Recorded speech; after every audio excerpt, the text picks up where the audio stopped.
হোটেলে যাওয়ার পরে এত সুন্দর ভিউ দেখে আমি আপ্লুত হয়ে গেলাম। মানে এত সুন্দর ভিউ আমি লাইফে এর আগে দেখিনি। পুরো দিন খালি পেটে ট্রাভেল করার পরে খিদা লাগছে, তারপরে ভাতের হোটেলে ভাত খাবার যায়। এই পরিবেশটা দেখলাম, আসামের থেকে বহুত ভিন্ন দেখলাম। এটা সত্যি কথা বলতে গেলে আসামের সংগঠনের তুলনায় কোচবিহার ওয়েস্ট বেঙ্গলের সংগঠনের পার্থক্য বহুত। আমি একটা টাইমে সংগঠন করছি, সংগঠনের বহুত কিছু বুঝি, আর এই কোচবিহারের সংগঠনের মাঝে বহুত পার্থক্য দেখলাম। খুবই ভালো লাগলো আমার। ভাত খাই রেস্ট না করে দৌড়াইলাম রাজবাড়ির দিকে। শুনলাম 5টার পরে বন্ধ করে দেয়, আমরা লেট করলে তো বস্তু আমরা ভিউ নেওয়া পাবো না, তার জন্য তাড়াতাড়ি করে রাজবাড়ি দিয়ে গেলাম। কিন্তু পরিবেশটা আমার ইতিমধ্যে খুবই ভালো লাগছে, খুবই পরিবেশটা সুন্দর এবং সবকিছুই একদম অসম আরো বহুত ধরনের মানুষ দেখা পেলাম ইতিমধ্যে।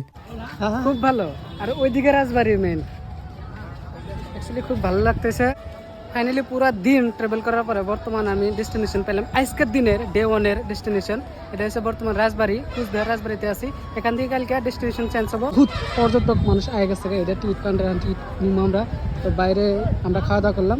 তো চলেন টিকিট কাউন্টারে যাই, টিকিট নেই। তো ফাইনালি আমরা টিকিটও কাটাই শেষ, টিকিটে রেখে দিল, বর্তমান ন্যাংটা করে রেখে দিল।